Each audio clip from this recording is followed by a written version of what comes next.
எம்ஜிஆரின் விசுவாசி, ஜெயலலிதாவின் தளபதி, எடப்பாடியின் அரசியல் குரு, அமைதியான அரசியல்வாதி அவர்தான் கே.ஏ. செங்கோட்டையன். 1948ஆம் ஆண்டு ஈரோடு மாவட்டம் கோபிச்செட்டிப்பாளையம் அருகே உள்ள குள்ளம்பாளையம் கிராமத்தில் பிறந்தவர் செங்கோட்டையன்.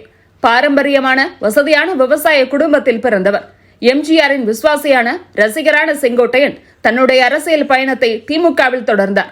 திமுகவில் கிளை செயலாளராக தன்னுடைய அரசியல் பயணத்தை தொடங்கினாலும் எம்ஜிஆர் கட்சி ஆரம்பிக்கும் போது அவருடன் சென்றவர் 1972 முதல் இப்போது வரை அதிமுகவில் தொடர்ந்து பயணம் செய்கிறார். கோபிச்செட்டிப்பாளையம் எம்ஜிஆர் மன்ற மாவட்ட செயலாளராக நியமனம் செய்யப்பட்ட செங்கோட்டையன் கட்சியில் தீவிரமாக பணியாற்ற தொடங்கினார். எம்ஜிஆரின் குட்புக்கில் இடம்பெற வேண்டும் என்று நினைத்தவருக்கு அந்த வாய்ப்பு வெகு விரைவிலேயே கிடைத்தது. கோவையில் நடைபெற்ற பொதுக்குழு கூட்டத்தை சிறப்பாக கூட்டி எம்ஜிஆரின் பாராட்டை பெற்றார் செங்கோட்டையன்.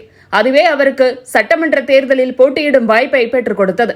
1977 சட்டப்பேரவை தேர்தலில் முதன்முறையாக சத்தியமங்கலம் தொகுதியில் களம் கண்ட செங்கோட்டையன் 1506 வாக்குகள் வித்தியாசத்தில் காங்கிரஸ் வேட்பாளரை தோற்கடித்து சட்டமன்றத்தில் அடியெடுத்து வைத்தார். அடுத்ததாக 1980ஆம் ஆண்டு கோபிச்செட்டிப்பாளையம் சட்டப்பேரவை தொகுதியில் போட்டியிட்டு வெற்றி பெற்றார் செங்கோட்டையன். அதிலிருந்து தற்போது வரை அதே தொகுதியில் களம் கண்டு வருகிறார் செங்கோட்டையன். இதில் 1996 மட்டும் தோல்வி கண்ட செங்கோட்டையனுக்கு அதன் பிறகு தொடர் வெற்றிதான். 2001ஆம் ஆண்டு அவருக்கு வாய்ப்பு வழங்கப்படவில்லை. ஒருங்கிணைந்த ஈரோடு மாவட்ட அதிமுக செயலாளர், அதிமுக துணை பொதுச் செயலாளர், தலைமை நிலைய செயலாளர், கொள்கை பரப்பு செயலாளர், ஆட்சி மன்ற குழு உறுப்பினர், ஈரோடு ஆவின் சேர்மன் என பல பதவிகள் செங்கோட்டையனுக்கு கிடைத்திருக்கிறது. 1980 17 ஆண்டுகள் வரை மாவட்ட செயலாளராக இருந்திருக்கிறார் செங்கோட்டையன். எம்ஜிஆர் விசுவாசியான செங்கோட்டையன் அதன் பிறகு ஜெயலலிதாவின் விசுவாசியானார். ஜெயலலிதாவின் காலில் விழும் வழக்கத்தை அதிமுகவினருக்கு அறிமுகம் செய்து வைத்தவர் செங்கோட்டையன். 1989ஆம் ஆண்டு தேர்தலில் ஜே அணி 33 இடங்களை பிடிக்கிறது. அப்போது ஈரோடு மாவட்டத்தில் உள்ள 11 தொகுதிகளில் 7 தொகுதிகளை ஜெயலலிதாவுக்கு பெற்றுக் கொடுத்தார் செங்கோட்டையன். இதற்கு பரிசாக 1991ஆம் ஆண்டு அதிமுக ஆட்சியில் போக்குவரத்து துறையை செங்கோட்டையனுக்கு கொடுத்தார் ஜெயலலிதா. 2011ஆம் ஆண்டு ஆட்சியில் விவசாயத்துறை அமைச்சராக பொறுப்பேற்கிறார்.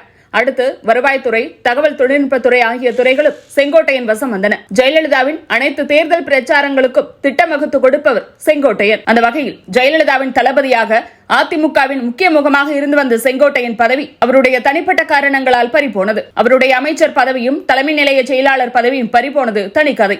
2016ஆம் ஆண்டு செங்கோட்டையன் வெற்றி பெற்றாலும் அவருக்கு அமைச்சரவையில் இடம் தரவில்லை. ஜெயலலிதா மறைவுக்கு பிறகு அமைச்சரவையில் இடம் பிடித்தார் செங்கோட்டையன்.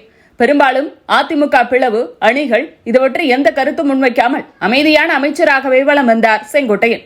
அதிமுகவில் எடப்பாடி பழனிசாமியை அடையாளம் காட்டிய பெருமை செங்கோட்டையனையே சாரும். அந்த வகையில் எடப்பாடியின் அரசியல் குருவும் செங்கோட்டையன் தான். ஜெயலலிதா மறைவுக்கு பிறகு கூவத்தூர் காட்சி அரங்கேறிய நேரம் தமிழகத்தின் அடுத்த முதலமைச்சர் யார் என எதிர்பார்ப்பு எழுந்த போது அப்போது அதிகம் உச்சரிக்கப்பட்ட பெயர் கே.ஏ. செங்கோட்டையன்.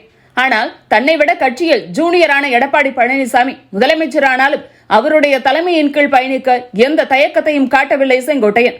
இந்த நிலையில் சமீப காலமாக செங்கோட்டையன் வெர்சஸ் எடப்பாடி பழனிசாமி மோதல் இருந்து வரவே ஓரிரு வார்த்தையில் தன்னுடைய மனக்கசப்பை வெளிப்படுத்துவராக இருந்த செங்கோட்டையன் ஊடகங்களில் வெளிப்படையாக எதையும் பகிரவில்லை. இந்த நிலையில்தான் வரும் 5ஆம் தேதி மனமிட்டு பேசுகிறேன் என்று கூறியிருப்பது அதிமுகவில் சலசலப்பை ஏற்படுத்த போகிறது. என்ன பேச போகிறார் செங்கோட்டையன்? பொறுத்திருந்து பார்க்கலாம்.